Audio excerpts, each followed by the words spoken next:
نبی کریم صلی اللہ علیہ وآلہ وسلم کے پاس حضرت جبرائیل آئے اور انسانی شکل میں آئے وہ، تو آ کر انہوں نے عجیب و غریب انداز یہ اپنایا کہ آپ علیہ الصلوۃ والسلام تشریف فرمائے ہیں، تو وہ بالکل جڑ کے نا آپ کے گھٹنوں کے ساتھ گھٹنے لگا کے اس طرح کے بیٹھ گئے ساتھ،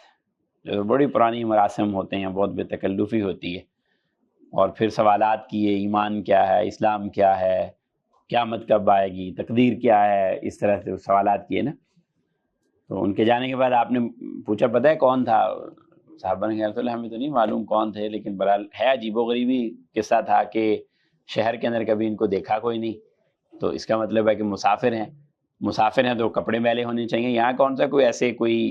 ہوٹل وغیرہ ہیں، تو کوئی ایسی تو جگہ ہے کوئی نہیں جہاں انہوں نے آ کے اسٹے کیا ہو اور آرام کر کے اور کپڑے بدل کے آ گئے ہوں۔ تو اس زمانے کا جو کلچر تھا کہ جو کوئی مسافر آتا تھا تو وہ پتہ چلتا تھا کہ یار اس سفر سے بندہ باہر سے آیا ہوا ہے، تو یہ عجیب و غریب ہی کیفیت ہے ان کی،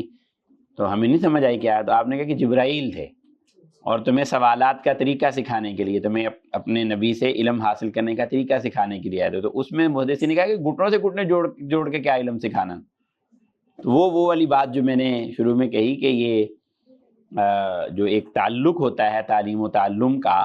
معلم اور متعلم کا آپس میں جو تعلق ہوتا ہے، اس تعلق میں ایک گنا بے تکلفی بھی ہونی چاہیے۔ تو یہ بے تکلفی کا اظہار کرنے کے لیے،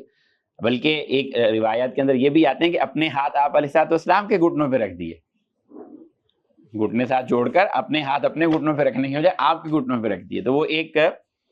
جو ہے وہ آپس کے اندر بے تکلفی